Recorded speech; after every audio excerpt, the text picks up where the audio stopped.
बिस्मिल्लाहिर्रहमानिर्रहीम। अस्सलाम वालेकुम। Physics class 9। आज मैं आपको चैप्टर नंबर 4 करवाऊंगी, टर्निंग इफेक्ट ऑफ फोर्सेस। आज हम इसका सेक्शन बी स्ट्रक्चर्ड क्वेश्चंस करेंगे।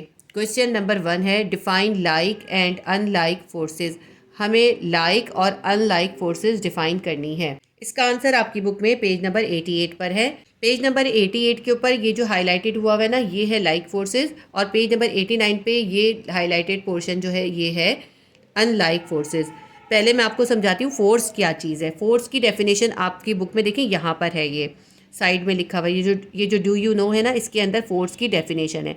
पहले मैं आपको बताती हूँ फोर्स क्या होता है, फिर बताऊंगी लाइक और अनलाइक फोर्सेस क्या होती हैं। फोर्स जो है किसी भी चीज़ को या तो पुश करती है या फिर पुल करती है। फोर्स की वजह से हम किसी भी ऑब्जेक्ट को मूव भी करा सकते हैं और किसी मूव करते हुए ऑब्जेक्ट को स्टॉप भी कर सकते हैं। फोर्स जो है एक वेक्टर क्वांटिटी है क्योंकि इसकी स्पेसिफिक डायरेक्शन है और इसकी यूनिट जो है वो है न्यूटन। ये फोर्स की पूरी डेफिनेशन यहाँ से यहाँ तक है।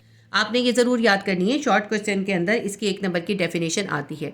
चलिए अब हम अपने क्वेश्चन की तरफ आते हैं। हमारा क्वेश्चन नंबर 1 था, हमें लाइक और अनलाइक पैरेलल फोर्सेस बतानी है। अगर किसी बॉडी के ऊपर दो फोर्सेस एक्ट कर रही हो, वो दोनों फोर्सेस एक दूसरे के पैरेलल हो और उनकी डायरेक्शन भी सेम हो, तो वो फोर्सेस कहलाती हैं like parallel forces. Like parallel forces को हम ड्रॉ करके कैसे दिखा सकते हैं, ये देखिए, ये एक बॉडी है, इसके ऊपर एक फोर्स F1 ये एक्ट कर रही है और एक ये दूसरी फोर्स F2 एक्ट कर रही है। ये वाला एरो F1 फोर्स का है, ये F2 का है। आप देखें दोनों एरो की डायरेक्शन जो है ऊपर की तरफ है। तो इस बॉडी के ऊपर जो दो फोर्सेस एक्ट कर रही हैं वो एक दूसरे के पैरेलल तो हैं, ये देखिए पैरेलल है ना एक दूसरे के, और इनकी डायरेक्शन सेम है, इसलिए ये लाइक पैरेलल फोर्सेस हैं।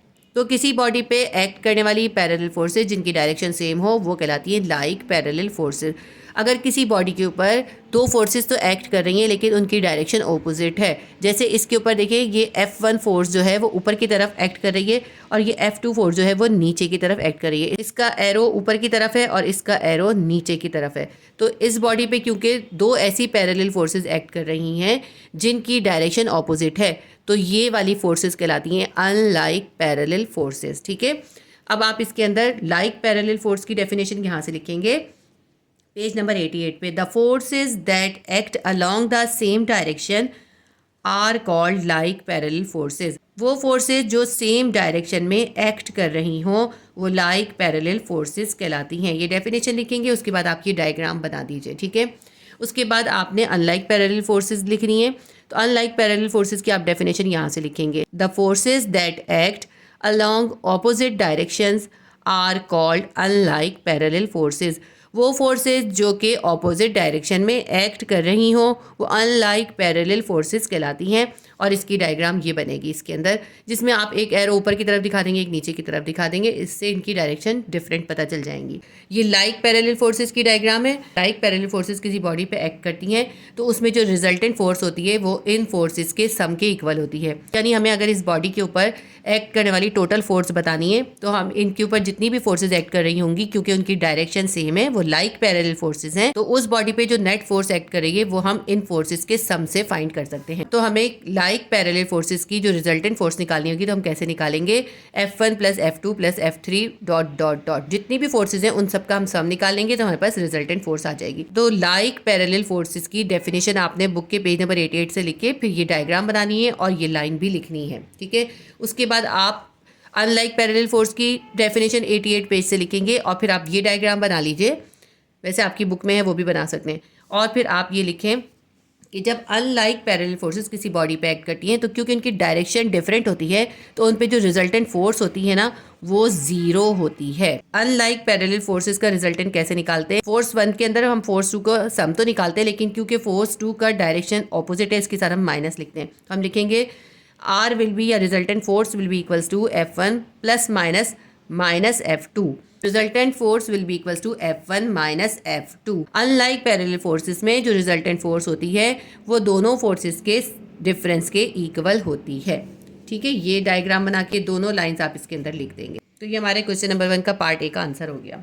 सेक्शन बी स्ट्रक्चर्ड क्वेश्चन का क्वेश्चन नंबर 1 का पार्ट बी है, A pair of like parallel forces 15 Newton each are acting on a body, find their resultant। इन्होंने कहा है कि like parallel forces का एक पेयर है जिसकी वैल्यू जो है 15 न्यूटन है।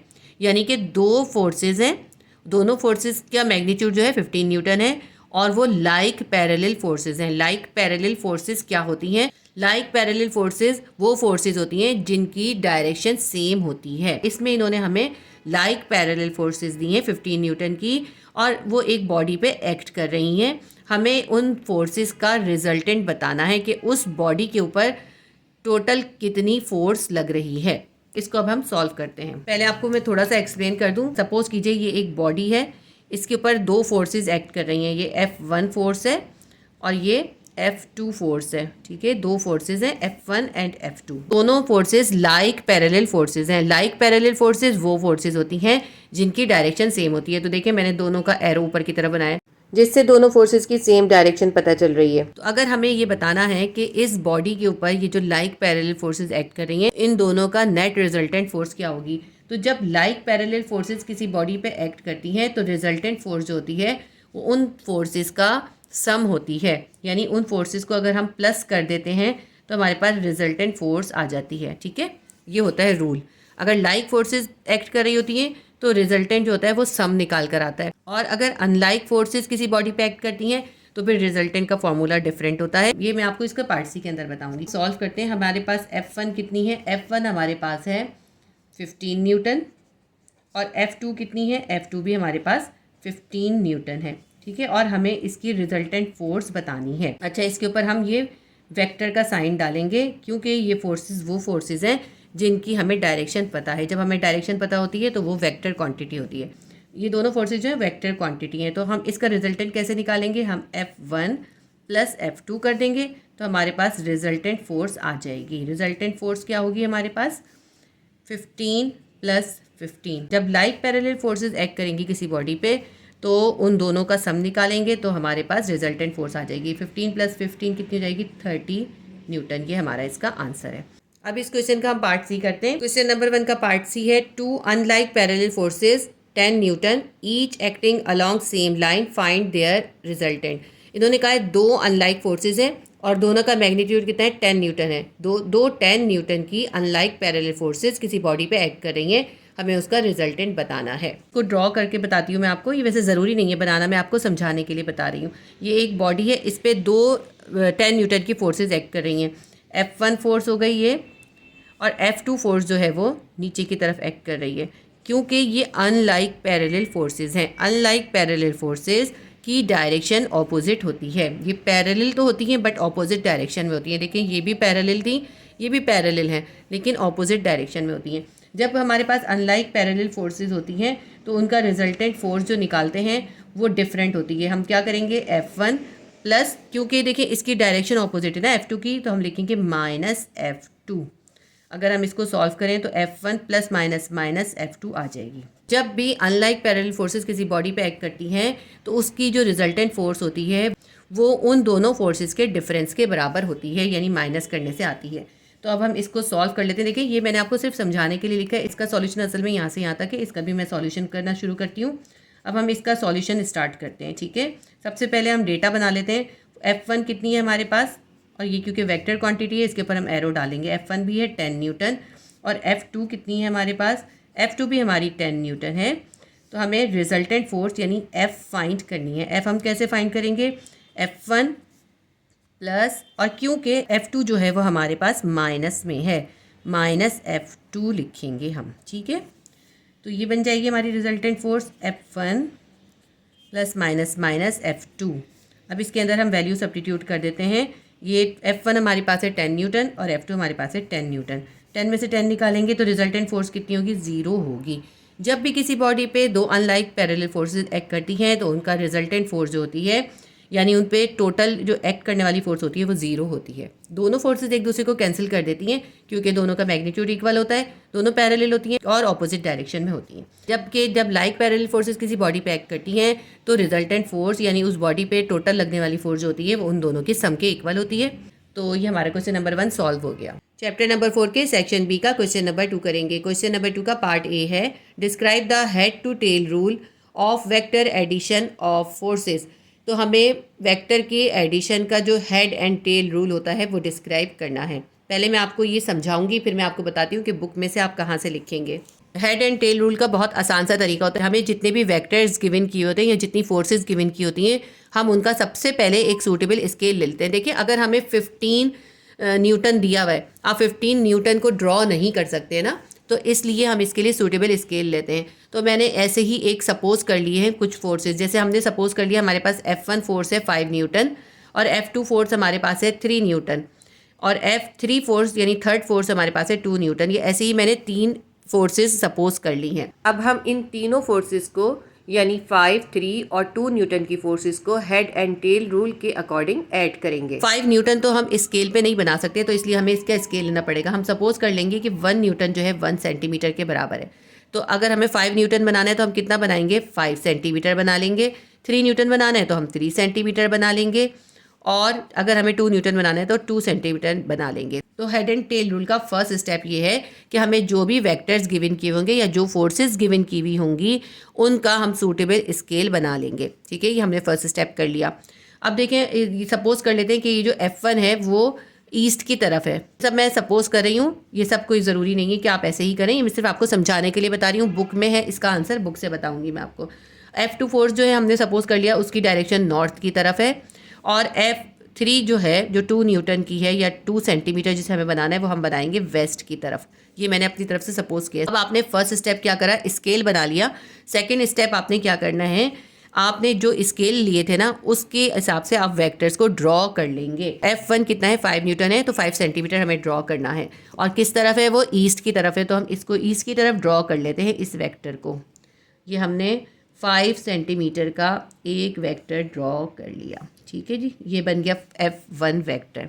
फिर जो है हमारे दूसरा वेक्टर क्या है या दूसरी फोर्स कितनी है, 3 न्यूटन, यानी हमें 3 सेंटीमीटर ड्रॉ करना है। समझिए F2 हमें ड्रॉ करना है, तो F2 क्योंकि नॉर्थ की तरफ बनाना है तो हम बना लेते हैं ना इसको नॉर्थ की तरफ। ये F2 हमने ड्रॉ कर लिया 3 सेंटीमीटर का। सही है, ये हमारा हो गया F2 3 सेंटीमीटर का। F3 हमारा है वेस्ट की तरफ 2 सेंटीमीटर, तो हम यहाँ पे F3 ड्रॉ कर लेते हैं। F3 है 2 सेंटीमीटर वेस्ट की तरफ। ये हमने F3 भी ड्रॉ कर लिया। तो ये हमारा सेकंड स्टेप है कि जो हमने सूटेबल स्केल लिया था उसके हिसाब से हम अपने वेक्टर्स को ड्रॉ कर लें। जब थर्ड स्टेप पे आते हैं, थर्ड स्टेप क्या है, ये जितने भी वेक्टर्स हमें गिवन है उन सबको हमें हेड और टेल रूल के हिसाब से ऐड कर देना है। यानी जो वेक्टर F1 है इसको हम F2 के साथ ज्वाइन करेंगे। कैसे ज्वाइन करेंगे कि F1 का हेड F2 के टेल से ज्वाइन हो जाए। फिर हम F2 के साथ F3 को कैसे ज्वाइन करेंगे कि F3 का जो टेल है वो F2 के हेड के साथ ज्वाइन हो जाए। इसीलिए इसको हेड टू टेल रूल कहते हैं। एक का हेड दूसरे की टेल, दूसरे का हेड तीसरे की टेल। जब हम इन तीनों वेक्टर्स को हेड एंड टेल रूल के साथ ड्रॉ कर लेंगे तो जो हमारा रिजल्टेंट वेक्टर होगा उसकी टेल फर्स्ट वाले वेक्टर की टेल से और हेड लास्ट वाले वेक्टर की हेड से ज्वाइन हो जाएगा। इसीलिए इसको हेड टू टेल रूल कहते हैं। अभी आपको हो सकता है बात समझ में ना आई हो, मैं इसको आपको ज्वाइन करके दिखाती हूँ। देखिए सबसे पहला हमारा F1 वेक्टर है ईस्ट की तरफ है और हमें कितना बनाना है, 5 सेंटीमीटर। तो हम F1 वेक्टर बनाते हैं। मैं यहाँ पे मैंने पेंसिल से इसलिए ड्रॉ करा है ताकि मैं जल्दी जल्दी आपको करा सकूँ और कोई मिस्टेक ना हो। ठीक है, ये हमने F1 वेक्टर बना लिया। वेक्टर को हम ऊपर एरो देते हैं, इसका मतलब क्या होती है, एक वेक्टर क्वांटिटी है। ये हमने F1 वेक्टर 5 सेंटीमीटर का ड्रॉ कर लिया सूटेबल स्केल के हिसाब से। इसके बाद हमें F2 बनाना है। F2 क्या है, नॉर्थ की तरफ है और 3 सेंटीमीटर है। नॉर्थ आपको पता है ना, सीधा बनेगा बिल्कुल। 3 सेंटीमीटर हम ऊपर की तरफ इसको स्ट्रेट ड्रॉ कर लेते हैं। ये F2 हमने नॉर्थ की तरफ ड्रॉ कर लिया। अब इसके बाद थर्ड वेक्टर है F3 और उसकी डायरेक्शन है वेस्ट की तरफ। आपने ये देखा फर्स्ट वेक्टर का हेड सेकंड वेक्टर की टेल से ज्वाइन करा है।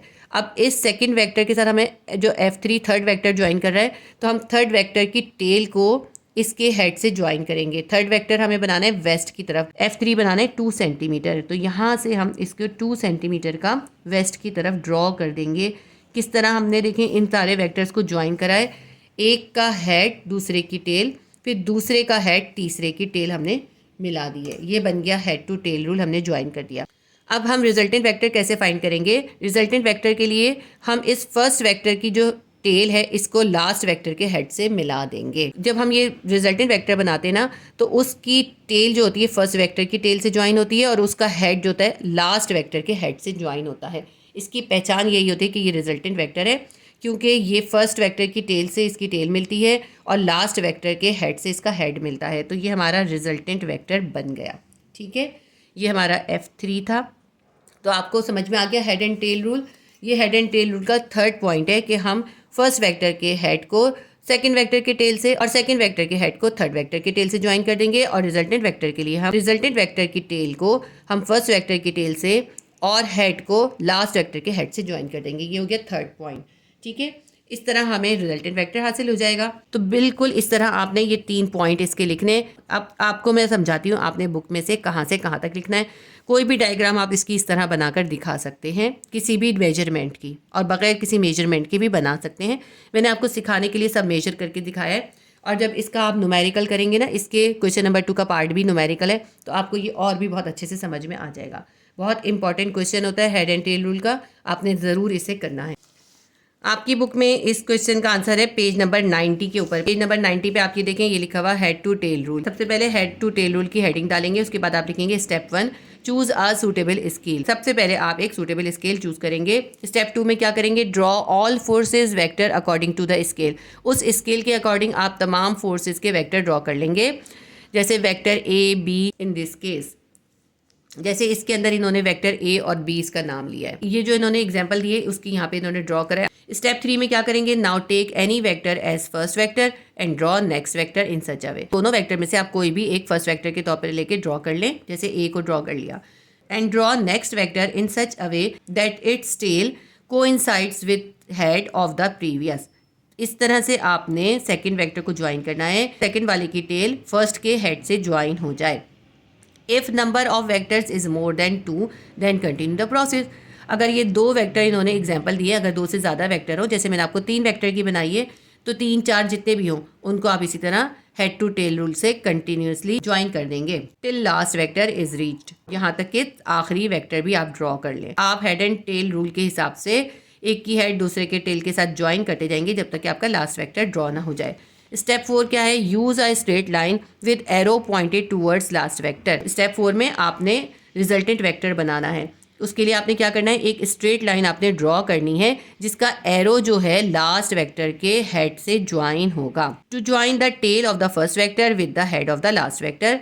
और आप इस तरह इस रिजल्टेंट वेक्टर को ड्रॉ करेंगे कि फर्स्ट वेक्टर की टेल लास्ट वेक्टर के हेड से ज्वाइन हो जाए। This is the resultant vector, और ये रिजल्टेंट वेक्टर होगा। ये आपने पूरा यहाँ से यहाँ तक लिखना है, ये डायग्राम भी बनानी है। ये हमारा क्वेश्चन नंबर 2 का पार्ट ए कंप्लीट हो गया। क्वेश्चन नंबर 2 का पार्ट बी है 3 forces 12 newton along X axis, 8 newton making an angle of 45 with X axis and 8 newton along Y axis. कहते हैं 3 फोर्सेस एक्ट कर रही हैं। पहली फोर्स जो है वो 12 न्यूटन के जो एक्स एक्सिस पे एक्ट कर रही है। दूसरी फोर्स जो है 8 न्यूटन की है जो कि एक्स एक्सिस के साथ 45 डिग्री का एंगल बना रही है। और तीसरी फोर्स जो है वो 8 न्यूटन की है जो कि वाई एक्सिस के अलोंग है, यानी वो 90 का एंगल बनाएगी। हमें फाइंड क्या करना है इसके अंदर, नंबर 1 है फाइंड देयर रिजल्टेंट, हमें रिजल्टेंट फोर्स फाइंड करनी है। Number 2 find the direction of the resultant force, हमें उस रिजल्टेंट फोर्स की डायरेक्शन भी फाइंड करनी है, यानी हमें उसका एंगल भी फाइंड करना है। तो ये बहुत इंपॉर्टेंट न्यूमेरिकल है, आपने इस न्यूमेरिकल को ज़रूर करना है और इससे रिलेटेड जो भी एग्जाम्पल मौजूद है वो एग्जाम्पल भी ज़रूर करनी है। मैं आपको एग्जाम्पल्स भी करवाऊंगी इसकी, सारे न्यूमेरिकल्स की, जितने भी इंपॉर्टेंट पॉइंट है मैं आपको साथ साथ बताती भी चलूँगी। आप वीडियोज़ को पूरा देखा करें, ध्यान से देखा करें।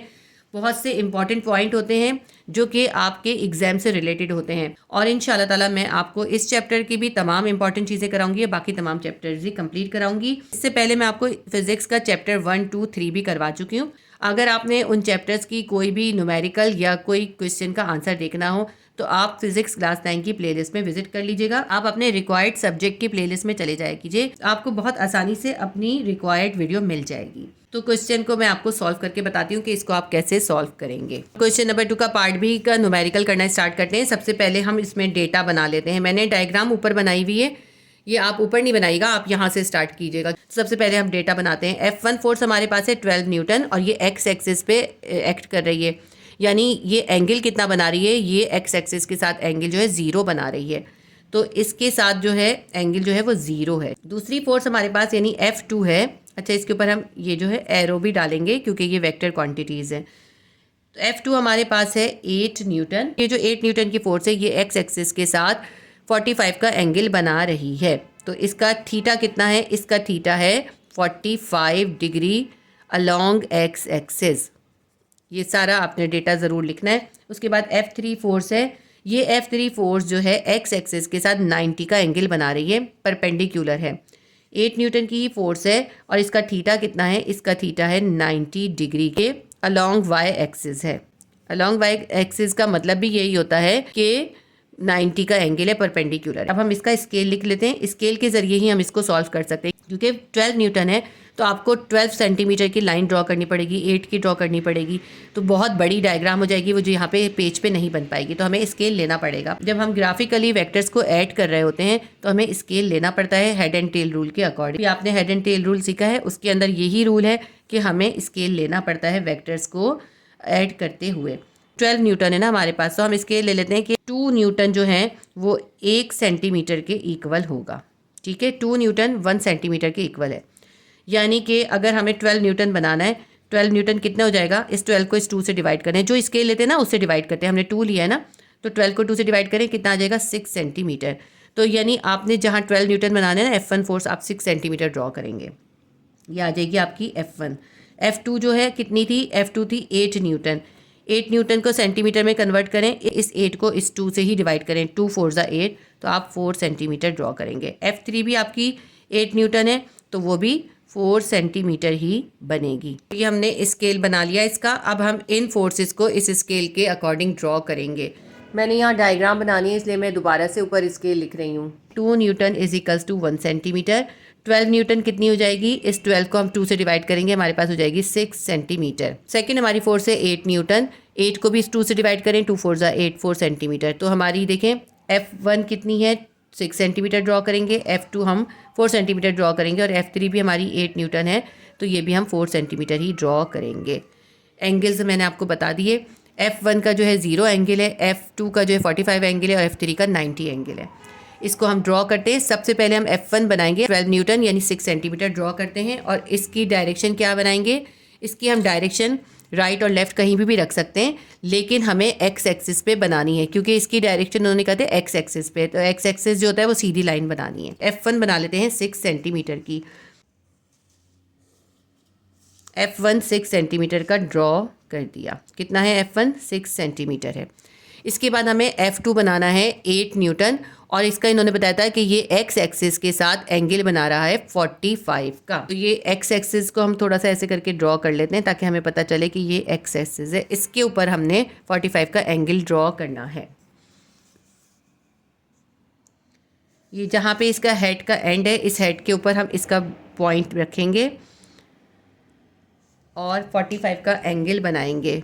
यहाँ से देखें तो 45 ये आ रहा है, 45 का एंगल ये है। ठीक है, एक हल्की सी लाइन आप इसकी 45 का एंगल पहले ड्रॉ कर लीजिए, इससे जो ना आपकी कोई मिस्टेक नहीं होगी। ठीक है, अब हम वेक्टर F2 को इस एंगल के ऊपर 4 सेंटीमीटर ड्रॉ करेंगे क्योंकि वेक्टर कितना है, 4 सेंटीमीटर है। क्योंकि देखिए मैं इसके बहुत मोटे मार्कर से काम कर रही हूँ तो हो सकता है थोड़ा सा मेजरमेंट में मेरी फ़र्क आ जाए, ये बारीक पेंसिल से काम किए जाते हैं। ठीक है, ये हमने F2 वेक्टर बना दिया जो कि एक्स एक्सिस के साथ 45 का एंगल बना रहा है। ठीक है, F1 F2 वेक्टर बन गए। उसके बाद थर्ड हमारी फोर्स है F3 8 न्यूटन जो कि वाई एक्सिस पे, वाई एक्सिस का मतलब है 90 का एंगल बना रही है। तो यहाँ पे सबसे पहले रख के आप यहाँ पे 90 का एंगल ड्रॉ कर लीजिए, पेंसिल से लाइट से ड्रॉ कीजिएगा क्योंकि वो मिटा देंगे हम बाद में। ये एंगल हम इसलिए बनाते हैं ताकि हमारा जो आंसर है ना वो गलत ना हो जाए। जैसे देखें ये आ रहा है 90 का एंगल, तो मैं यहाँ पे 90 का एंगल पहले ड्रॉ करूँगी, उसके बाद मैं इसके ऊपर वेक्टर ड्रॉ करूँगी। वेक्टर हमने बनाना है 8 न्यूटन यानी 4 सेंटीमीटर का।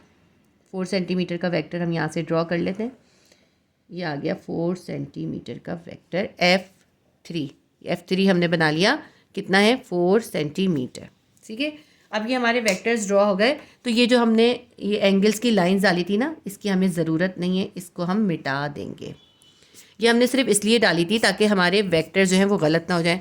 बहुत थोड़ा सा भी ख़राब हो जाता है ना, ज़रा सा भी डिफरेंट हो जाता है तो हमारा आंसर गलत आ जाता है। अब ये हमने F1 F2 F3 head and tail rule से ज्वाइन कर लिए। अब हमें रिजल्टेंट वेक्टर बनाना है जो इसका लास्ट स्टेप है। रिजल्टेंट वेक्टर बनाने के लिए क्या करते हैं, हम फर्स्ट वेक्टर की टेल को लास्ट वेक्टर के हेड से ज्वाइन कर देते हैं। इसको ज्वाइन कर देंगे, बहुत ध्यान से ज्वाइन कीजिएगा, ज़रा सा भी फ़र्क हो जाता है तो हमारा आंसर चेंज हो जाता है। थोड़ा सा मुझसे हो गया है फ़र्क, पेन से कर रही हूँ इस वजह से। अगर आप पेंसिल से करोगे तो आप मिटा के ठीक कर सकते हैं, पेंसिल से ही बनाइएगा। मैं पेन से इसलिए ड्रॉ कर रही हूँ क्योंकि वीडियो के अंदर पेंसिल का नज़र नहीं आता। सही है, अब ये हमने रिजल्टेंट वेक्टर ड्रॉ कर लिया। रूल ये होता है कि फर्स्ट वेक्टर की टेल से उसकी टेल मिलती है और लास्ट वेक्टर के हेड से उसका हेड मिलता है। तो ये हमारा रिजल्टेंट वेक्टर एफ ड्रॉ हो गया है। अब हम इसको मेजर कर लेते हैं कितना आ रहा है। ये आ रहा है हमारा 11.2 या फिर 11.15 आ रहा है, मतलब 1 और 2 के बीच में। तो आप चाहें तो 11.1 ले लें, जो आपका आया वो लिखिएगा। तो मैं हमारा वेक्टर एफ कितना आ रहा है इसके अंदर, हमारा वेक्टर एफ आ रहा है 11.1।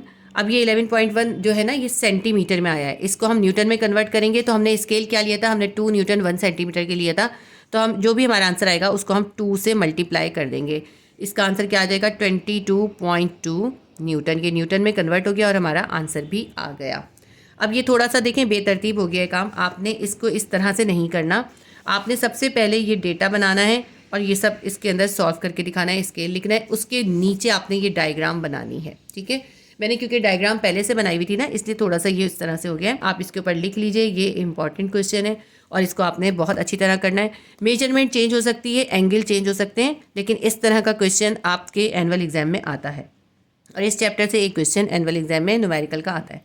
ये रिजल्टेंट वेक्टर हमारे पास आ गया 22.2 न्यूटन। बनाते हुए 0.1 का 0.2 का फ़र्क हो सकता है आपका इसके अंदर 22.3 आ जाए या 22.4 आ जाए। ठीक है, ये थोड़ा बहुत जो है ड्रॉ करते हुए थोड़ा सा डिफरेंस आ जाता है। तो हमारा ये क्वेश्चन नंबर 2 का पार्ट बी भी सॉल्व हो गया। क्वेश्चन नंबर 3 का पार्ट ए है, how a force can be resolve into its perpendicular components. किस तरह से एक फोर्स को हम उसके परपेंडिकुलर कंपोनेंट्स में रिजॉल्व कर सकते हैं। यानी कि अगर हमारे पास एक वेक्टर एफ है तो हम किस तरह उसके परपेंडिकुलर कंपोनेंट्स में उसको डिवाइड कर सकते हैं। ठीक है, तो इसका क्वेश्चन का आंसर हम करते हैं। पेज नंबर 92 पर ये रेजोल्यूशन ऑफ फोर्सेस है। ये पूरा इस क्वेश्चन का आपका आंसर है पूरा। इसी में से मैंने आपके लिए इस आंसर को थोड़ा सा शॉर्ट करके और ईजी करके लिखा है। मैं आपको वो बता देती हूँ, आप इस क्वेश्चन को ज़रूर कीजिएगा। ये बहुत इंपॉर्टेंट क्वेश्चन है, ये आप लिख लीजिए इसके ऊपर। ये इंपॉर्टेंट क्वेश्चन है, ये आता है एग्जाम के अंदर। मुझे नहीं समझ में आता कि बच्चों को ये क्यों मुश्किल लगता है। ये बहुत इजी चीज़ है, मैंने बहुत इजी तरीके से लिखा है। आप उस तरीके से उसको लिखेंगे, आपको कभी भी मुश्किल नहीं लगेगा, आसान लगेगा। तो मैं आपको करवाती हूँ अभी ये क्वेश्चन। सबसे पहले आप रेजोल्यूशन ऑफ फोर्सेस की हेडिंग डालेंगे। रेजोल्यूशन ऑफ फोर्सेस का मतलब क्या है, the process of splitting of a vector into its perpendicular components is called resolution of vectors. वो प्रोसेस जिसके अंदर हम एक वेक्टर को उसके परपेंडिकुलर कंपोनेंट्स में डिवाइड कर देते हैं या रिजॉल्व कर देते हैं, वो कहलाता है रेजोल्यूशन ऑफ वेक्टर्स। के बाद हम इसका मेथड लिखेंगे कि हम किस तरह से रिजॉल्व करेंगे resolution of vector into its perpendicular components. अब हम इसका पूरा मेथड लिखेंगे कि हम किस तरह से किसी वेक्टर को उसके परपेंडिकुलर कंपोनेंट्स में डिवाइड करेंगे। या यूँ समझ लीजिए कि अगर हमें कोई वेक्टर गिवन है तो हम किस तरह से उसके परपेंडिकुलर कंपोनेंट्स फाइंड करेंगे। पहले मैं आपको ड्रॉ करके बताती हूँ, जो भी मैं आपको इसमें बताऊंगी वही इसके अंदर लिखा हुआ है। ठीक है, सबसे पहले हम क्या करेंगे, जो वेक्टर हमें जिसको रिजॉल्व करना है ना, उसको हम ड्रॉ कर लेंगे। ये वेक्टर एफ है जो हमने ड्रॉ कर लिया और हमने इसको एक लाइन सेगमेंट को से शो करेंगे। हमने इस लाइन सेगमेंट का नाम दे दिया ओ ए। जो आपकी बुक में इसके नाम है ना, मैंने वो सेम रखे। इसका हम कुछ भी नाम दे सकते हैं, वरना ए बी भी दे सकते हैं, कुछ भी दे सकते हैं। हमने वेक्टर की line segment O A draw कर ली। अब हम इस पॉइंट ए से इस एक्स एक्सिस के ऊपर एक परपेंडिकुलर ड्रॉ करेंगे। ये हमने पॉइंट ए से एक परपेंडिकुलर ड्रॉ कर लिया। ठीक है, ये जो परपेंडिकुलर है ये इस एफ के ऊपर देखें, ये इस पे परपेंडिकुलर है। अब ये जो वेक्टर एफ है, इस वेक्टर एफ से हमने दो परपेंडिकुलर ड्रॉ करने हैं। एक इस ओ पॉइंट से हम परपेंडिकुलर ड्रॉ करेंगे, ये हमने परपेंडिकुलर ड्रॉ कर लिया, इसको हमने नाम दे दिया ओ बी। दूसरा हम ए से परपेंडिकुलर ड्रॉ करेंगे एक्स एक्सिस पे।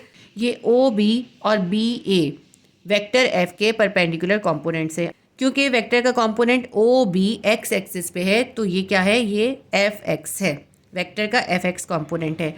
और ये बी ए जो है ये वाई एक्सिस पे है, क्योंकि ये परपेंडिकुलर है इसके एक्स एक्सिस के परपेंडिकुलर है, तो ये क्या है, ये वेक्टर का एफ वाई कॉम्पोनेंट है। सही है। अब हमने वेक्टर के दोनों कंपोनेंट एफ एक्स और एफ वाई ड्रॉ कर दिए। एफ एक्स क्योंकि एक्स एक्सिस पे है तो इसलिए एफ एक्स जो है थीटा कौन सा बनाएगा, कॉस थीटा बनाएगा। एफ वाई जो है परपेंडिकुलर है, इसलिए एफ वाई का एंगल जो होगा वो होगा साइन थीटा। ये वेक्टर एफ जो है इस एक्स एक्सिस के साथ एक एंगल बना रहा है, उस एंगल को हमने थीटा का नाम दे दिया। इसके अंदर हमने देखिए कोई मेजरमेंट नहीं रखी, हमने ये ऐसे ही ड्रॉ करा है। तो हमने वेक्टर एफ को लाइन सेगमेंट ओ ए से ड्रॉ कर दिया और ये वेक्टर एफ जो है एक्स एक्सिस के साथ थीटा एंगल बना रहा है। तो हमने ए से एक्स एक्सिस पे एक परपेंडिकुलर ए बी ड्रॉ कर दिया। वेक्टर एफ के परपेंडिकुलर ओ बी और बी ए ड्रॉ करें। ये ओ बी जो है एक्स एक्सिस पे है, इसलिए ये वेक्टर एफ का एफ एक्स कॉम्पोनेंट है, और बी ए जो है वाई एक्सिस पे है, इसलिए ये वेक्टर एफ का एफ वाई कॉम्पोनेंट है। जो मैंने सब बोला है ना, यही सब इसके अंदर हमें पॉइंट लिखने हैं। बहुत ही आसान सा इसका आंसर होता है। मैं अब इसको आपको पढ़ के बता देती हूँ, आप इसको नोट डाउन कर लीजिएगा। बुक से ही लिखा है लेकिन ईजी करके लिखा है, बुक में थोड़ा सा बच्चे कन्फ्यूज़ हो जाते हैं। सबसे पहले आप ये रेजोल्यूशन ऑफ फोर्सेस की हेडिंग डालकर ये पूरी डेफिनेशन लिखेंगे। उसके बाद resolution of vector into its perpendicular components की हेडिंग डालेंगे। पॉइंट नंबर 1 लिखेंगे, force F represent by a line segment O A which make an angle theta with X axis. हम फोर्स एफ को एक लाइन सेगमेंट ओ ए से represent करेंगे और ये लाइन सेगमेंट एक्स एक्सिस के साथ एक एंगल थीटा बना रहा है। पॉइंट 2 लिखेंगे, draw a perpendicular A B on X axis from A से हम एक perpendicular A B X axis पे ड्रॉ करेंगे।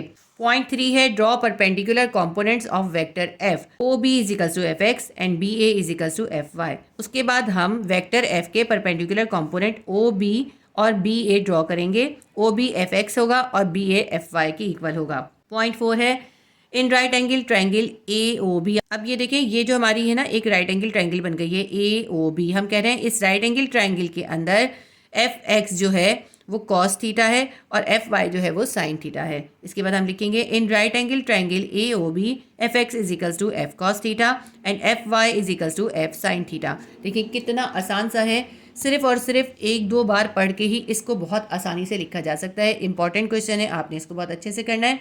तो ये हमारा क्वेश्चन नंबर 3 का पार्ट ए कंप्लीट हो गया। इसके पार्ट बी का एक न्यूमेरिकल है, जब आप न्यूमेरिकल सॉल्व करेंगे तो आपको ये और भी आसानी से समझ में आ जाएगा। सेक्शन बी क्वेश्चन नंबर 3 का पार्ट बी करेंगे। A gardener is driving a lawn mower with a force of 80 newton that makes an angle of 40 degree with the ground. एक गार्डनर अपने लॉन के अंदर जो मशीन चला रहा है, उस मशीन के ऊपर वो 80 न्यूटन की फोर्स अप्लाई कर रहा है और वो मशीन जो है ज़मीन के साथ 40 डिग्री का एंगल बना रही है। हमें इसमें फाइंड क्या करना है? नंबर 1 हमें फाइंड करना है फाइंड इट्स हॉरिजॉन्टल कंपोनेंट, और number 2 find its vertical component. वो फोर्स जो 80 न्यूटन की है और 40 का एंगल बना रही है, हमें उसके हॉरिजॉन्टल कंपोनेंट यानी एफ एक्स भी फाइंड करना है और उसके वर्टिकल कंपोनेंट्स यानी एफ वाई भी फाइंड करने हैं। तो इस न्यूमेरिकल को हम सॉल्व करते हैं। देखिए इसकी मैंने एक छोटी सी डायग्राम बनाई है। देखिए जब भी कोई मशीन ज़मीन पे चलाई जा रही होगी ना, अगर हम यहाँ से उसको हाथ से पकड़ के चला रहे हैं तो वो ज़मीन के साथ एक एंगल बना रही होगी। इस मशीन के ऊपर 80 न्यूटन की फोर्स अप्लाई हो रही है और ये मशीन इस ज़मीन के साथ 40 का एंगल बना रही है। तो एंगल कितना है थीटा, या एंगल कितना है 40 डिग्री है। फोर्स यानी एफ कितनी है 80 न्यूटन। और अगर हम इसके ऊपर परपेंडिकुलर कंपोनेंट्स ड्रॉ कर दें, जैसा कि हमने रेजोल्यूशन ऑफ वेक्टर में सीखा था कि अगर हमारे पास एक वेक्टर एफ हो तो हम उसके परपेंडिकुलर कंपोनेंट्स ड्रॉ कर देते हैं, तो उससे एफ एक्स और एफ वाई कंपोनेंट बन जाते हैं। हमें इसके अंदर ये एफ एक्स और एफ वाई कॉम्पोनेंट फाइंड करने हैं। सबसे पहले हमें गिवन है इसके अंदर फोर्स 80 न्यूटन की फोर्स है। एंगल विद ग्राउंड यानी इस मशीन है, ये ज़मीन के साथ जो एंगल बना रही है उसे हम कहेंगे थीटा। थीटा कितना है 40 डिग्री। और हमें फाइंड क्या करना है? हमें इसके हॉरिजॉन्टल कॉम्पोनेंट यानी एफ एक्स फाइंड करने हैं और नंबर 2 इसके वर्टिकल कॉम्पोनेंट यानी एफ वाई फाइंड करने हैं। तो सबसे पहले हम ऐसा करते हैं, horizontal component F X find करते हैं। F X is equals to F cos theta. Force का वो कंपोनेंट जो एक्स एक्सिस पे होता है यानी एफ एक्स को हम फाइंड करते हैं कॉस थीटा से, और जो ये वर्टिकल कंपोनेंट यानी वाई एक्सिस पे जो कंपोनेंट होता है उसको हम साइन थीटा से फाइंड करते हैं। तो F X will be equals to F cos theta. हम एफ एक्स फाइंड कर लेते हैं। एफ कितना है हमारे पास है? एफ है 80 न्यूटन। कॉस लिखेंगे और थीटा कितना है हमारा? थीटा है 40 degree. F X will be equals to 80 multiply by cos 40 की हम वैल्यू देखेंगे। कॉस 40 की वैल्यू है 0.766। F X will be equals to 80 को 0.766 से मल्टीप्लाई कर देंगे, हमारे पास आ जाएगा 61.28 न्यूटन। ये हमारा एक आंसर आ गया। अब हम इसका दूसरा आंसर निकालते हैं। नंबर 2 हमें फाइंड करना है वर्टिकल कंपोनेंट एफ वाई हमें फाइंड करना है, ठीक है। एफ वाई हम फाइंड करते हैं। एफ वाई या वर्टिकल कॉम्पोनेंट के लिए हम क्या करेंगे, फोर्स को हम साइन थीटा से मल्टीप्लाई कर देंगे। F Y will be equals to F sine theta. Force हमारे पास कितनी है, 80 न्यूटन है। साइन ऐसे ही लिखेंगे और थीटा कितना है, थीटा है 40 degree. F Y will be equals to 80 multiply by sine 40 की आप कैलकुलेटर में वैल्यू देखें 0.642 आएगी, 0.642। F Y will be equals to 80 को 0.642 से मल्टीप्लाई कर लें, कैलकुलेटर से मल्टीप्लाई कीजिएगा, हमारे पास आ जाएगा 51.36 न्यूटन। ये सब मैंने कैलकुलेटर से किए, तो ये हमारे इसके दोनों आंसर आ गए। हमने एफ एक्स भी फाइंड कर लिया और एफ वाई भी फाइंड कर लिया। हमारा क्वेश्चन नंबर 3 का पार्ट बी सॉल्व हो गया। सेक्शन बी स्ट्रक्चर्ड क्वेश्चन का क्वेश्चन नंबर 4 करेंगे। क्वेश्चन नंबर 4 का पार्ट ए है, how can you determine a force from its rectangular component. आप किसी फोर्स के रेक्टेंगुलर कॉम्पोनेंट्स के जरिए किस तरह से उस फोर्स को डिटरमाइन कर सकते हैं। यानी अगर आपके पास किसी फोर्स के रेक्टेंगुलर कॉम्पोनेंट्स यानी एफ एक्स और एफ वाई हैं, तो आप उनके जरिए किस तरह फोर्स फाइंड कर सकते हैं, ये आपने इसके अंदर करना है। पहले मैं आपको थोड़ा सा एक्सप्लेन करूंगी, फिर मैं आपको बताऊंगी आपने बुक में कहाँ से कहाँ तक लिखना है। हम सपोज करते हैं कि हमारे पास एक फोर्स एफ है और उसका जो एक परपेंडिकुलर कंपोनेंट है वो है एफ एक्स और दूसरा परपेंडिकुलर कंपोनेंट है एफ वाई। अब अगर हमें इसकी फोर्स या रिजल्टेंट फोर्स फाइंड करनी है तो हम क्या करेंगे, हम एफ एक्स और एफ वाई को हेड एंड टेल रूल के अकॉर्डिंग ऐड कर देंगे। कैसे, हमने वेक्टर एफ एक्स को यानी ओ पी को पी आर के अंदर हेड एंड टेल रूल के अकॉर्डिंग देखिए अरेंज कर दिया। हेड एंड टेल रूल के अकॉर्डिंग क्या होता है कि जो फर्स्ट वेक्टर होता है उसका हेड सेकंड वेक्टर की टेल से ज्वाइन कर देते हैं। हमने ऐसे ही करा, फर्स्ट वेक्टर का हेड सेकंड वेक्टर की टेल से ज्वाइन कर दिया। अब ये हमने हेड एंड टेल रूल इस पर अप्लाई कर दिया, लेकिन इसके अंदर हेड एंड टेल रूल के अंदर हम क्या करते हैं, फर्स्ट वेक्टर की टेल को लास्ट वेक्टर के हेड से भी ज्वाइन करते हैं। इससे हमें रिजल्टेंट वेक्टर मिल जाता है। इस तरह हमने एफ फाइंड कर लिया। ये जो एफ है ये किसके बराबर है, ये एफ एक्स और एफ वाई के बराबर है। ये फोर्स किसके बराबर है, ये फोर्स बराबर है F X plus F Y के। इस एफ एक्स के अंदर हम एफ वाई को प्लस करेंगे तो हमारे पास रिजल्टेंट फोर्स एफ आ जाएगी। एफ को कौन सी लाइन रिप्रेजेंट कर रही है, ओ आर। एफ की जगह हम लिख लेते हैं ओ आर। ये ओ आर वेक्टर किसके बराबर है, ये बराबर है O P plus P R के। एफ एक्स क्या है, O P plus P R के। इसको देखें कि ये कौन सी ट्रायंगल बन गई, ये बन गई एक right angle triangle. Right angle triangle हमारे पास बन गई ओ पी आर। अब हम लिखते हैं in right angle triangle O P R according to Pythagoras theorem. Pythagoras theorem के अकॉर्डिंग जब कोई राइट एंगल ट्रायंगल होती है तो उसका जो हाइपोटेन्यूज होता है, ये 90 के सामने वाला जो साइड होता है, उसका स्क्वायर परपेंडिकुलर के स्क्वायर के और बेस के स्क्वायर के सम के बराबर होता है। लिख लेते हैं हम क्या होता है, hypotenuse square is equals to base square plus perpendicular square के। अब इसके अंदर हाइपोटेन्यूज क्या है हमारे पास, इसके अंदर हाइपोटेन्यूज है ओ आर, इसकी जगह हम लिख देते हैं ओ आर स्क्वायर। और बेस क्या है हमारे पास है O P square plus perpendicular हमारे पास है पी आर, यहाँ लिख देते हैं पी आर स्क्वायर के। यानी O R square will be equals to O P square plus P R square के। अब ओ आर क्या है हमारे पास है, ओ आर है हमारे पास एफ, यहाँ पे हम लिख देते हैं इसको एफ। ओ पी हमारे पास क्या है, ओ पी हमारे पास है एफ एक्स, तो ये क्या हो जाएगा एफ एक्स पे होल स्क्वायर। पी आर हमारे पास क्या है, पी आर हमारे पास है एफ वाई, ये हो जाएगा एफ वाई पे होल स्क्वायर। ठीक है, थोड़ा सा इसके अंदर ये हमें ड्राइव करके दिखाना है।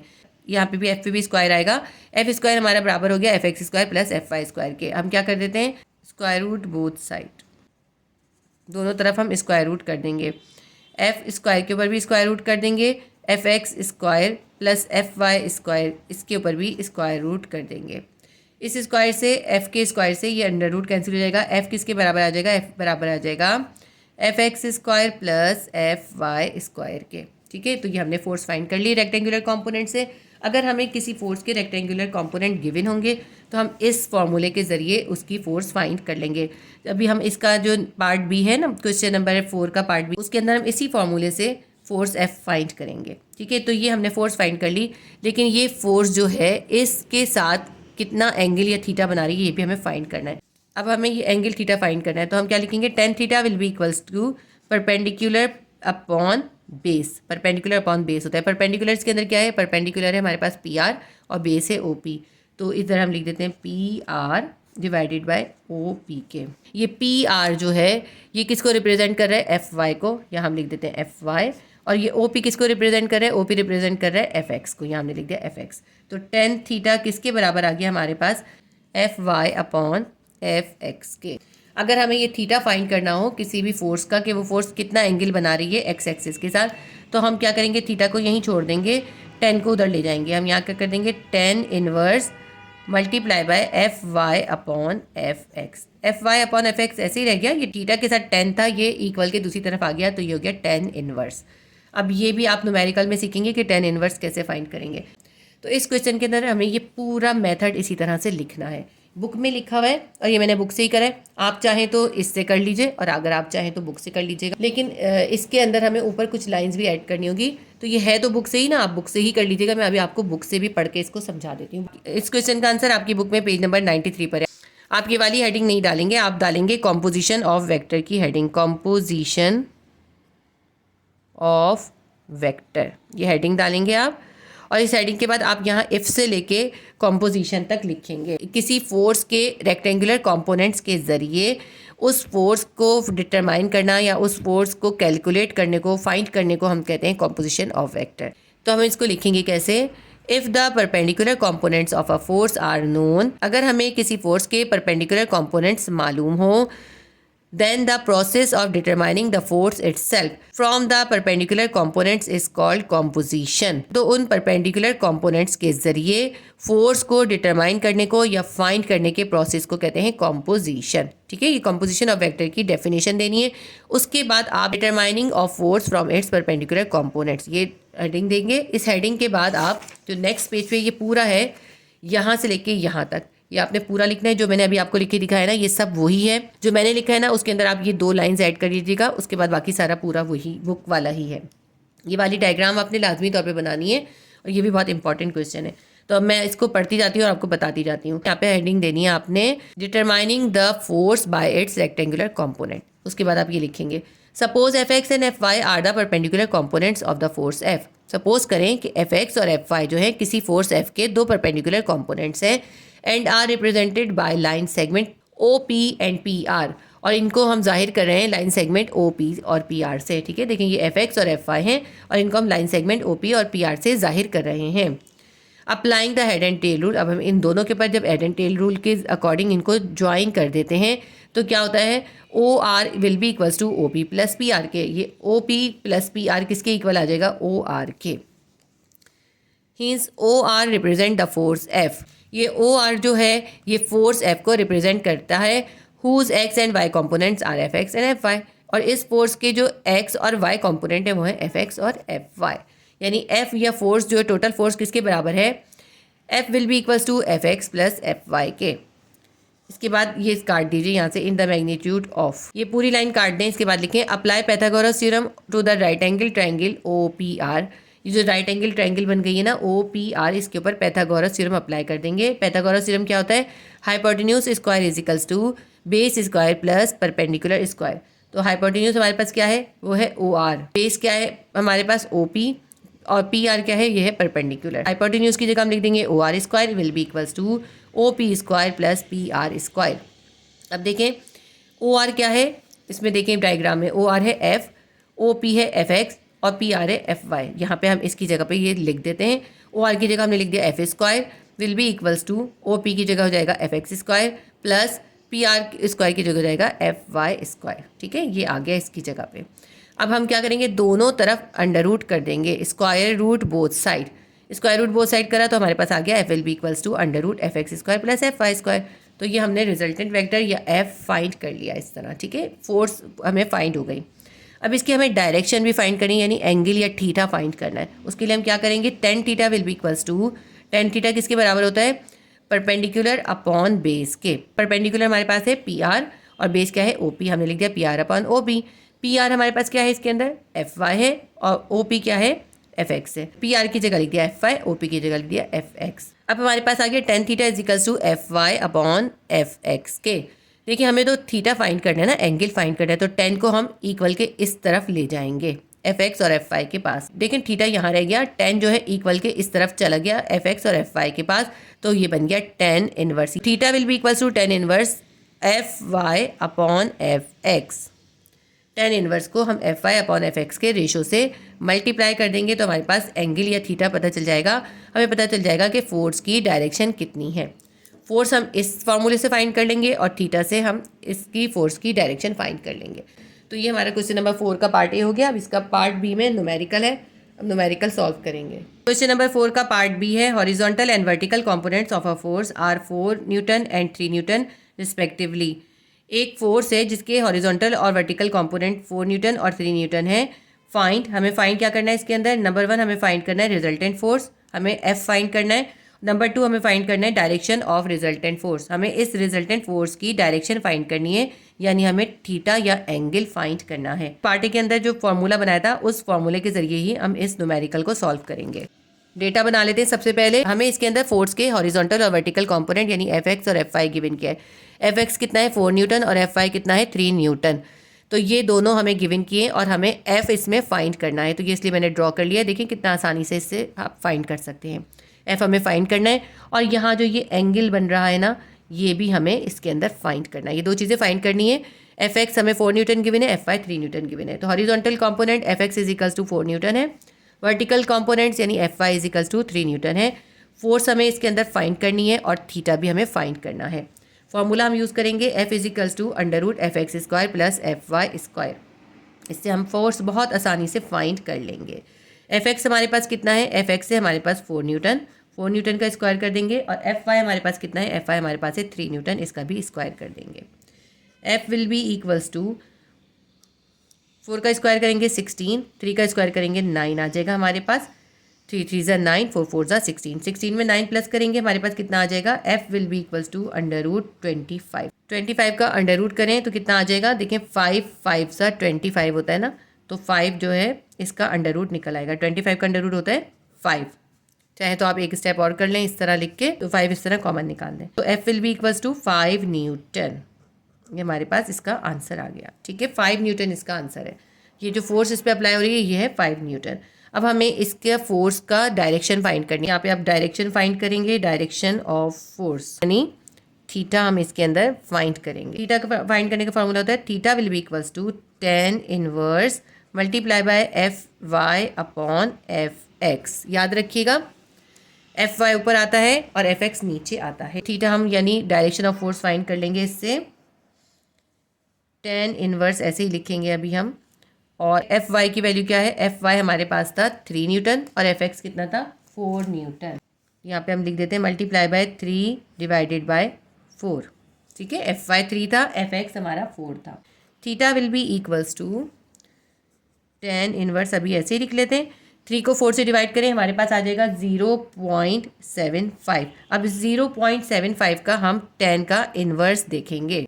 तो इसके लिए हम सबसे पहले यहाँ शिफ्ट दबाएंगे, उसके बाद हम यहाँ पे 10 दबाएंगे। आ गया 10 और उसके बाद जो वैल्यू है वो प्लेस कर देंगे। 0.75 हमारी वैल्यू है, ये हमने प्लेस कर दी। आप ये देखें यहाँ पे आ रहा है 10 - 1 0.75। ब्रैकेट क्लोज करके इक्वल कर देंगे। हमारे पास इसकी वैल्यू आ गई 36.8698। आपको ये वीडियो के अंदर हो सकता है वैल्यू सही दिखाई नहीं दे रही हो, लेकिन आपने इसको कैलकुलेटर में खुद करना है। मैं आपको फिर बता देती हूँ। आप सबसे पहले शिफ्ट दबाएंगे, फिर आप ये 10 दबाएंगे, उसके बाद जो वैल्यू होगी वो आप इसके अंदर पुट कर देंगे। 0.75 हमने पुट कर दिया, फिर हम इक्वल करेंगे तो हमारे पास ये आंसर आ गया 36.86989। थीटा कितना आ रहा है हमारे पास 36.869। ठीक है, 36.869 ये हमारे पास आ रहा है। और इसके ऊपर हम एंगल भी डालेंगे। इस तरह भी लिख सकते हैं हम, angle will be equals to 36.8 है तो 37 भी लिखा जा सकता है। अगर हम इसको राउंड ऑफ करेंगे तो 36.8 को राउंड ऑफ करें 37 बन जाएगा। चाहे आप ये पूरा लिख लें, चाहे आप 37 लिख लें, दोनों ही इसके आंसर करेक्ट होंगे। रिजल्टेंट फोर्स एफ भी फाइंड कर ली, वो है 5 न्यूटन। एक्स एक्सिस के साथ ये फोर्स जो है 37 का एंगल बनाएगी या 36.869 का एंगल बनाएगी। क्वेश्चन नंबर 4 का पार्ट बी भी सॉल्व हो गया। सेक्शन बी स्ट्रक्चर्ड क्वेश्चन का क्वेश्चन नंबर 5 करेंगे। क्वेश्चन नंबर 5 का पार्ट ए है, what do you mean by movement of force. आपको मूवमेंट ऑफ फोर्स यानी टॉर्क डिफाइन करना है। मूवमेंट ऑफ फोर्स का ही दूसरा नाम होता है टॉर्क।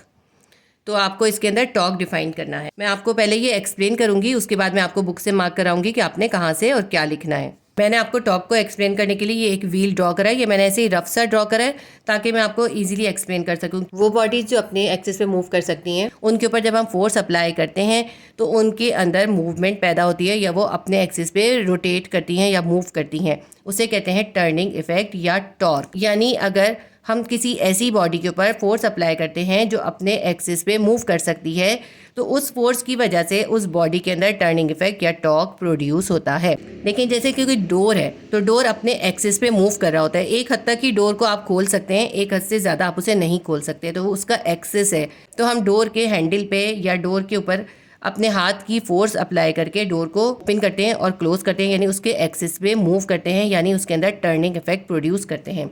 इसी तरह अगर ये एक व्हील है तो व्हील के जो सेंटर है ना, ये इसका एक्सिस होता है या पिवट या फलक्रम होता है, और इस पॉइंट के ज़रिए ये व्हील जो होता है गाड़ी में अटैच होता है। व्हील के ऊपर फोर्स अप्लाई की जाती है तो ये अपने इस एक्सिस के ऊपर रोटेट करता है, यानी हम फोर्स अप्लाई करके इस व्हील के अंदर टर्निंग इफेक्ट या टॉर्क प्रोड्यूस करते हैं। ये जो फोर्स की वजह से टर्निंग इफेक्ट प्रोड्यूस होता है या टॉर्क प्रोड्यूस होता है, ये दो चीज़ों पर डिपेंड करता है। Number 1 is force. अगर फोर्स ज़्यादा लगाई जाएगी तो टॉर्क ज़्यादा प्रोड्यूस होगा, और अगर फोर्स कम लगाई जाएगी तो टॉर्क या मोमेंट ऑफ फोर्स जो है वो कम प्रोड्यूस होगा। सेकेंडली जो टॉर्क डिपेंड करता है वो डिपेंड करता है इस अप्लाई होने वाली फोर्स और फलक्रम या पिवट के दरमियान के परपेंडिकुलर डिस्टेंस पे। यानी अगर देखें ये एक व्हील है, इसका ये फलक्रम या पिवट है, तो जब हम इस व्हील के ऊपर फोर्स अप्लाई करेंगे तो उस अप्लाई होने वाली फोर्स और इस फलक्रम के दरमियान जो परपेंडिकुलर डिस्टेंस होगा उसके ऊपर टर्निंग इफेक्ट या टॉर्क डिपेंड करेगा। अगर अप्लाई होने वाली फोर्स और इस फलक्रम के दरमियान का परपेंडिकुलर डिस्टेंस ज़्यादा होगा तो ज़्यादा टॉर्क प्रोड्यूस होगा, अगर परपेंडिकुलर डिस्टेंस कम होगा तो कम टॉर्क प्रोड्यूस होगा। ये याद रखिएगा कि ये जो डिस्टेंस है फोर्स का और फलक्रम का, ये परपेंडिकुलर मेजर किया जाता है। आपको एग्जांपल के तौर पे समझाती हूँ। जैसे ये एक व्हील है, इस पे ऊपर हम इस पॉइंट पे फोर्स अप्लाई करते हैं। इस पॉइंट पे अगर हम फोर्स अप्लाई करते हैं तो इस व्हील के अंदर टर्निंग इफेक्ट प्रोड्यूस होता है और ये रोटेट करता है, मूव करता है। लेकिन अगर हम इस व्हील के ऊपर इस पॉइंट पे फोर्स अप्लाई करेंगे इस जगह पे, तो ये व्हील ज़्यादा मूव नहीं करेगा, बस हल्का सा ही मूव करेगा। इसके अंदर टर्निंग इफेक्ट या टॉर्क प्रोड्यूस नहीं होगा। उसकी वजह ये है कि जब हम फोर्स यहाँ से अप्लाई करते हैं तो इस फोर्स का और इस फलक्रम के दरमियान का परपेंडिकुलर डिस्टेंस ज़्यादा होता है, जबकि जब हम इस जगह से फोर्स अप्लाई करते हैं तो परपेंडिकुलर डिस्टेंस होता है वो 0 हो जाता है। इस जगह फोर्स अप्लाई करने से ये व्हील मूव नहीं करेगा। ठीक है, तो इसकी एक एग्जाम्पल तो ये व्हील हो गई। तो टॉर्क जो है किन दो चीज़ों पर डिपेंड करेगा? Torque will be equals to F multiply by R. F है फोर्स का मैग्नीट्यूड और आर क्या है? आर जो है परपेंडिकुलर डिस्टेंस है फोर्स और फलक्रम के दरमियान का। इसको बाज़ जगहों पे डी भी लिखते हैं। ठीक है, यहाँ पे आपकी बुक में इसे आर से ही शो करा है। टॉर्क को जो है इस निशान से हम शो करते हैं, इसको हम टाओ पढ़ते हैं। तो टाओ या torque will be equals to F multiply by R. Torque जो है वो फोर्स और परपेंडिकुलर डिस्टेंस के प्रोडक्ट के इक्वल होता है। ये मैंने आपको टॉर्क बिल्कुल एक्सप्लेन कर दिया, उम्मीद करती हूँ आपको समझ में आया होगा। अब मैं आपको इसको बुक से मार्क करवाती हूँ कि आपने बुक से कहाँ से लिखना है। तो इस क्वेश्चन का आंसर आपकी बुक में पेज नंबर 95 पर है। पेज नंबर 95 पे यहाँ पे बिल्कुल स्टार्टिंग से है। तो आप सबसे पहले हेडिंग डालेंगे टॉर्क या मूवमेंट ऑफ फोर्स की, फिर आप लिखेंगे the turning effect of force is called movement of force और टॉर्क। फोर्स की वजह से जो किसी बॉडी में टर्निंग इफेक्ट प्रोड्यूस होता है उसे कहते हैं मूवमेंट ऑफ फोर्स या torque. Torque depend upon, torque जो है दो चीज़ों पे डिपेंड करता है। Number 1 is the magnitude of force. Force के मैग्नीट्यूड पे, फोर्स ज़्यादा होगी तो टॉर्क ज़्यादा होगा, फोर्स कम होगी तो टॉर्क भी कम प्रोड्यूस होगा। सेकंड पॉइंट है the perpendicular distance of the point of application of force from the pivot और फलक्रम। जिस पॉइंट पे फोर्स अप्लाई हो रही है उसके दरमियान और फलक्रम या पिवट के दरमियान के परपेंडिकुलर डिस्टेंस पे टॉर्क डिपेंड करता है। अगर फोर्स और फलक्रम के दरमियान का परपेंडिकुलर डिस्टेंस ज़्यादा होगा तो ज़्यादा टॉर्क प्रोड्यूस होगा, परपेंडिकुलर डिस्टेंस कम होगा तो कम टॉर्क प्रोड्यूस होगा। Movement of force will be equals to force multiply by perpendicular distance from point. Torque को हम इस साइन से शो करते हैं, इस साइन को टाओ कहते हैं। Torque will be equals to R multiply by F. ये आर क्या है? आर जो है परपेंडिकुलर डिस्टेंस है और एफ क्या है? एफ फोर्स है। टॉर्क जो है वो फोर्स और परपेंडिकुलर डिस्टेंस के प्रोडक्ट के इक्वल होता है। The SI unit of torque और moment of force is newton metre. Torque का एसआई यूनिट जो है वो न्यूटन मीटर या एनएम होता है। तो आपने ये पूरा यहाँ से यहाँ तक लिखना है। हमारे क्वेश्चन नंबर 5 का पार्ट ए का आंसर कंप्लीट हो गया। क्वेश्चन नंबर 5 का पार्ट बी है a spanner of 0.5 metre length can produce a torque of 300 newton metre. इसमें हमें गिवन है कि एक स्पैनर है 0.3 मीटर लेंथ का और वो 300 न्यूटन मीटर का टॉर्क प्रोड्यूस कर रहा है। तो हमें दो चीज़ें फाइंड करनी है। Number 1 is determine the force applied on it. तो हमें ये फाइंड करना है कि इसके ऊपर कितनी फोर्स अप्लाई हो रही होगी। ये तो इसका न्यूमेरिकल 1 है और ये जो पार्ट 2 है ये इसका न्यूमेरिकल 2 है। न्यूमेरिकल 2 में हमसे कहते हैं what should be the length of the spanner if the torque to be increase to 500 newton metre with same applied force. इसके न्यूमेरिकल नंबर 2 के अंदर जो है हमसे कहते हैं कि आपने ये बताना है कि स्पेनर की लेंथ कितनी होगी अगर वो स्पेनर 500 न्यूटन मीटर का टॉर्क प्रोड्यूस कर रहा है और उसके ऊपर जो फोर्स अप्लाई हो रही है वो वही फोर्स है जो कि हम इसके पार्ट 1 के अंदर निकालेंगे। यानी वही फोर्स इस दूसरे स्पेनर पे अप्लाई कर रहे हैं और उसके अंदर 500 न्यूटन मीटर का टॉर्क प्रोड्यूस हो रहा है। तो आपने ये बताना है कि अब उस दूसरे स्पेनर की लेंथ कितनी है। ठीक है, दोनों एक दूसरे से रिलेटेड है क्योंकि जो हम इसमें फोर्स निकालेंगे वही फोर्स हम इसके अंदर यूज़ करेंगे। तो ये मैं आपको दोनों एक साथ ये न्यूमेरिकल करवाऊंगी। ज़रूरी नहीं है एग्जाम में दोनों आए, इसका एक पार्ट भी आ सकता है और हो सकता है इसी तरह दोनों भी आ जाए। मैं आपको इसका सॉल्यूशन करवाती हूँ। क्वेश्चन नंबर 5 का पार्ट बी का पार्ट 1 करेंगे। सबसे पहले तो हम डेटा बनाते हैं। लेंथ ऑफ स्पेनर यानी डी कह लें या इसको आप आर कह लीजिए क्योंकि आपकी बुक में इसको आर से ही शो करा है तो इसलिए हम भी आर ही लिख लेते हैं। ठीक है, लेंथ ऑफ स्पेनर ये आर इसके अंदर कितना है? आर इसके अंदर है हमारे पास 0.3 मीटर। इतनी लेंथ का स्पेनर है तो उसके अंदर टॉर्क प्रोड्यूस हो रहा है 300 newton metre and 300 newton metre का टॉर्क इसमें प्रोड्यूस हो रहा है। हमें बताना है कि इसके ऊपर कितनी फोर्स अप्लाई हो रही है। इसके अंदर हम फॉर्मूला यूज़ करेंगे टॉर्क का। Torque will be equals to force multiply by moment arm. लेकिन हमें इसके अंदर टॉर्क मालूम है, फोर्स हमें फाइंड करनी है, मोमेंट आर्म भी हमें मालूम है। मोमेंट आर्म क्या होता है? यही आर ही होता है। तो टॉर्क किसके बराबर होता है? Torque is equals to F multiply by R के।